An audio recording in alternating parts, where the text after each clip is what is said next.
al-Assad, dans un entretien avec le magazine Paris Match, nous n'accepterons point que la Syrie devienne un jouet entre les mains de l'Occident. Le président al-Assad affirme qu'il est impossible de liquider le terrorisme via des raids et qu'il n'y a pas de résultat réel des campagnes de la coalition sur le terrain. Poutine assure que Washington et l'Occident soutiennent le terrorisme et suivent une politique hypocrite.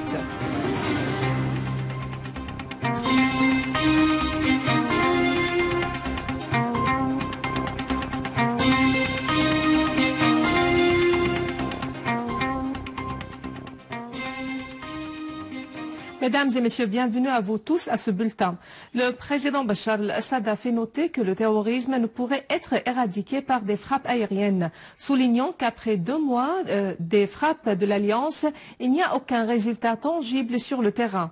Dans une interview accordée au magazine Paris Match, le président al-Assad a affirmé que la Syrie ne sera jamais une marionnette dans les mains de l'Occident. La Syrie lutte contre le terrorisme partout, mis à part ce que font les États-Unis et l'Alliance dans ce sens, a ajouté le président al-Assad. Si nous ne défendions pas le peuple syrien, nous n'aurions pas pu rester fermes jusqu'à présent, a estimé le président al-Assad. Le président Bachar al-Assad a affirmé que la Syrie attaque le terrorisme là où il se trouve, sans prendre en considération ce que font les États-Unis ou la coalition, précisant que les Syriens n'accepteront pas que leur pays devienne un jouet entre les mains de l'Occident. C'est un principe vital pour nous, a-t-il insisté. Dans une interview accordée au magazine français Paris, le président al-Assad a précisé que le terrorisme est une idéologie qui ne connaît pas de frontières et non pas des organisations ou des structures. Dès les premiers jours, il y avait des martyrs de l'armée et de la police. En vérité, le plus grand nombre de victimes en Syrie se compte parmi les partisans de l'État et non l'inverse. Et le président al-Assad a ajouté: à présent, nous combattons des États, pas seulement des bandes. Des milliards de dollars leur sont versés. Des armes leur ont été fournies par des pays comme la Turquie. Il ne s'agit pas d'une guerre facile d'un point de vue militaire. Pourtant, l'armée syrienne progresse dans beaucoup de régions. Personne ne peut encore prévoir quand cette guerre prendra fin ni comment. Répondant à une question, le président al-Assad a dit que partout dans le monde, un chef d'État arrive au pouvoir par un mécanisme constitutionnel et il le quitte par le même mécanisme. Un président ne peut ni s'imposer ni quitter le pouvoir par le chaos. La preuve tangible, ce sont les conséquences de la politique française en Libye avec la décision d'attaquer Kadhafi. Concernant le groupe État islamique, le président al-Assad a dit que ce groupe a été créé en Irak en 2006. Ce sont bien les États-Unis et non la Syrie qui occupaient l'Irak.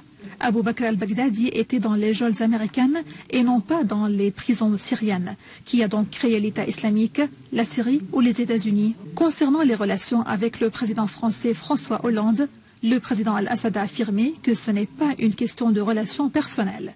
Il s'agit de relations entre États et institutions. Nous traiterons avec tout responsable dans l'intérêt commun. Mais l'administration actuelle œuvre à l'encontre des intérêts de notre peuple et de ceux du peuple français. Je ne suis ni l'ennemi personnel ni le rival d'Hollande. Je pense que c'est plutôt Daesh qui est son rival, puisque leurs cotes de popularité sont très proches. Répondant à une question sur la présence d'armes chimiques en Syrie, le président al-Assad a dit « Nous l'avons très clairement déclaré. Et lorsque nous avons décidé de renoncer aux armes chimiques, c'était de manière définitive et totale. » Le président al-Assad a conclu en appelant à instaurer un monde dans lequel la logique règne. Nous sommes navrés de voir l'Occident, qu'on croyait capable d'aider à l'ouverture et au développement, prendre la direction inverse. Pire encore, que ses alliés soient des pays moyenâgeux du Golfe, comme l'Arabie saoudite et le Qatar. Bachar el-Jafari, délégué permanent de la Syrie auprès de l'ONU, a affirmé que la Syrie avait fait ce qu'il lui faut dans l'élimination des armes chimiques. Dans une conférence de presse tenue à New York, Jafari a indiqué que depuis 1 an, la Syrie a obtenu le statut de membre permanent de l'Organisation pour l'interdiction des armes chimiques, OIAC. Disons, ce qui reste est une question de routine relative au financement et à l'obtention des matières nécessaires de la part de l'OIAC et des pays donateurs. Le commandant en chef de l'armée libanaise, le général Jean Kahwaji, a affirmé que la bataille contre le terrorisme est ouverte jusqu'à la défaite des terroristes. Dans des déclarations, Kahwaji a fait noter que la guerre contre le terrorisme est celle d'épuisement, surtout après la pénétration de l'armée libanaise dans les profondes zones montagneuses. Il a fait savoir que les réseaux terroristes ne constituent pas une armée classique et qu'ils sont disposés à tout faire après les fortes frappes menées par l'armée libanaise à leur encontre.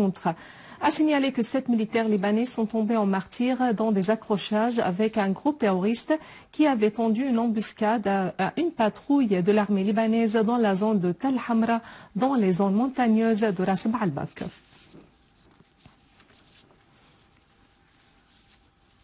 En Irak, les forces aériennes irakiennes ont déjoué une attaque terroriste contre le barrage de Mossoul, infligeant aux terroristes de l'État islamique de lourdes pertes à Salah ad-Din et à Al-Anbar.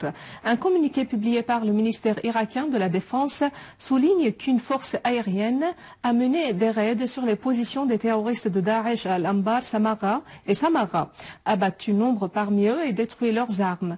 Le communiqué indique que les chasseurs irakiens ont mené des raids sur les quartiers généraux des chefs de Daesh et les lance-missiles du réseau à Tikrit, Samara et Al-Anbar et infligé aux terroristes de lourdes pertes. À Mossoul, les chasseurs de l'armée irakienne et les forces de protection du barrage de Mossoul ont déjoué une attaque terroriste qui est la troisième ces derniers 3 jours contre le barrage de Mossoul.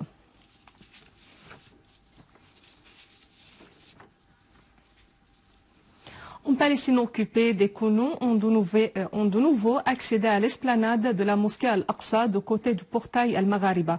L'assaut a été fait sous une surveillance renforcée des forces israéliennes. Des forces israéliennes ont continué d'imposer des mesures arbitraires à l'encontre des citoyens d'Al-Quds. Des checkpoints ont été mis en place pour empêcher les fidèles d'entrer dans la mosquée. Pendant ce temps, des Palestiniens ont été arrêtés suite à des perquisitions menées par les forces israéliennes à Al-Quds occupées et dans d'autres régions en Cisjordanie. Des bombes à gaz et des balles caoutchoutées ont été tirées lors de ces perquisitions.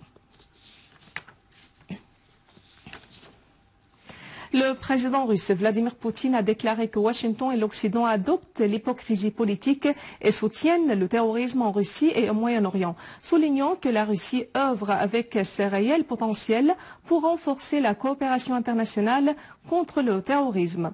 Dans un message annuel prononcé à l'Assemblée fédérale, Poutine a affirmé que la politique de la Russie est celle de l'ouverture et la consolidation de ses relations avec tous les pays du monde pour renforcer la stabilité et la sécurité internationale. Poutine a souligné que l'Occident et les États-Unis veulent faire croire au monde que leur hypocrisie politique est le fond de la politique demandée, mais Moscou œuvrera pour ses intérêts tout en accusant Washington et l'Occident de l'aggravation de la situation en Ukraine. Poutine a considéré que celui qui veut imposer des sanctions sur la Russie ne fera que sanctionner lui-même, insistant que Moscou est capable par ses potentiels militaires de défendre ses intérêts.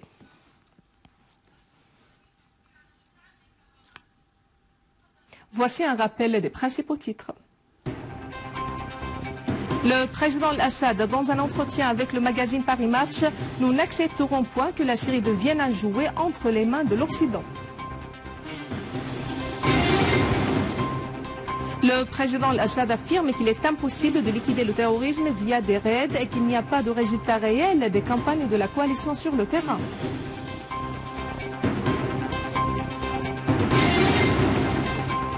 Poutine assure que Washington et l'Occident soutiennent le terrorisme et suivent une politique hypocrite. Mesdames et messieurs, c'est la fin de notre édition. Pour la revoir, visitez notre site web syriaonline.sy. Merci à vous, merci à toute l'équipe. Au revoir.